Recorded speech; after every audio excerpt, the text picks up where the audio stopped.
Eh ben salut à tous, on se retrouve aujourd'hui, enfin ce soir, on se retrouve ce soir pour faire les pronostics de WWE Backlash qui aura lieu ce week-end du 14 juin dans la nuit de dimanche à lundi à 1h du matin, heure française. J'en profite pour faire ces pronostics de WWE Backlash le temps de la mi-temps du match entre le FC Séville et le Betis Séville. Enfin passons à la carte. Faisons un point sur la carte de Backlash. On a 7 matchs à l'heure actuelle. Et il se peut qu'il y ait d'autres matchs qui soient rajoutés. Je dis bien qu'il se peut qu'il y ait d'autres matchs qui soient rajoutés au dernier moment. Commençons avec le match pour les titres par équipe féminine entre Bayley et Sasha Banks.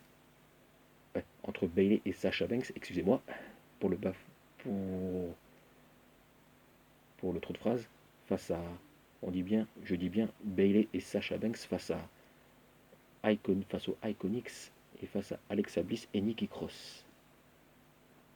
Et là, la question ne se pose pas. Je vais donc miser sur une victoire de Bayley et Sasha Banks qui conservent les titres par équipe féminine, mais qui les perdront probablement à Extreme Rules sur une mésentente quelconque. Ce qui va nous amener à un match entre Bayley et Sasha Banks pour le titre féminin de SmackDown à SummerSlam. Ensuite, on a Jeff Hardy face à Sheamus qui s'annonce pas mal sur la carte. Et là, on a une rivalité très intéressante entre Jeff Hardy et Sheamus. Et j'ai longtemps hésité pour la victoire entre les deux superstars que sont Jeff Hardy et Sheamus. Mais je vais pronostiquer une victoire de Sheamus. Mais la rivalité va continuer après Backlash, je pense. Ensuite, on a le match pour le titre des États-Unis entre Apollo Crews et Andrade. Pour le titre des États-Unis. Mais là, non. Et là aussi, la question ne se pose pas. Je vais donc miser sur Apollo Crews qui conserve son titre des États-Unis, puisqu'il a eu le titre il n'y a pas très longtemps. Et il se peut que Angel Garza intervienne pour coûter la victoire à Andrade. Au vu de ce qui s'est passé à Raw cette semaine. Ce qui pourrait nous amener à une rivalité prochaine entre les deux Mexicains.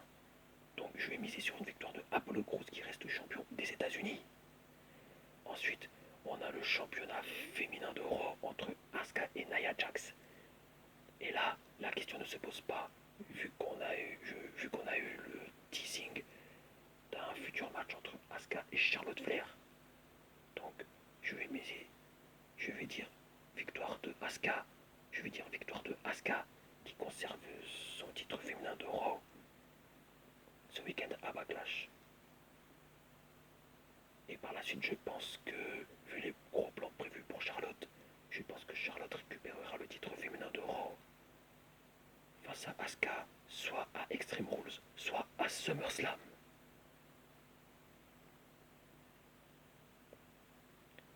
Ensuite, qu'est-ce qu'on a?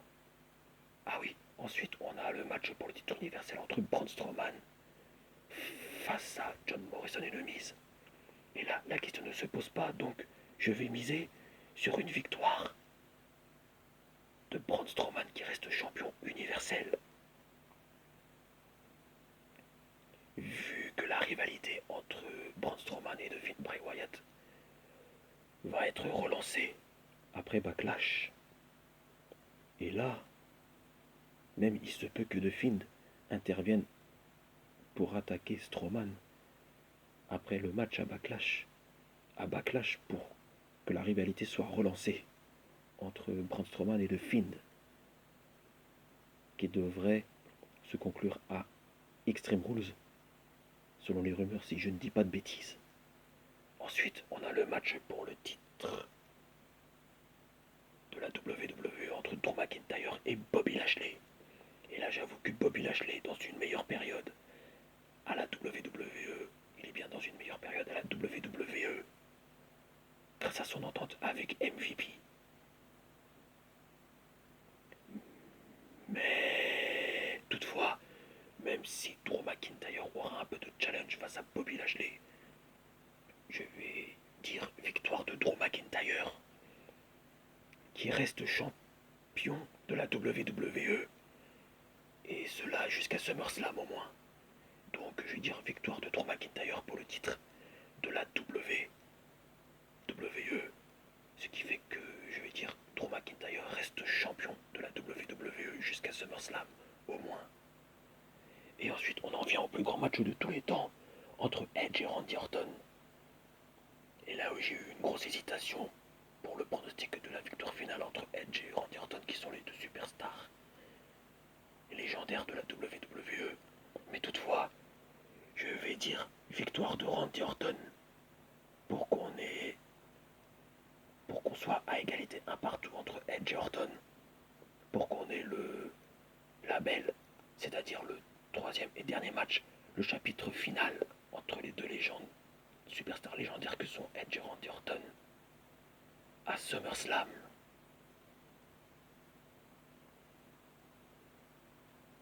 Dans une grosse stipulation, comme par exemple un Hell in a Cell ou un Street Fight match. Donc je vais miser sur une victoire de Randy Orton pour la victoire finale, pour qu'on ait une égalité, une victoire chacun entre Edge et Randy Orton, à égalité, un partout, la balle au centre, pour qu'on ait le troisième et dernier match, c'est-à-dire le chapitre final, le dernier gros match entre les deux superstars légendaires de la WWE que sont Edge et Randy Orton à SummerSlam, dans une grosse stipulation, comme par exemple un Hell in a Cell match ou un Street Fight match.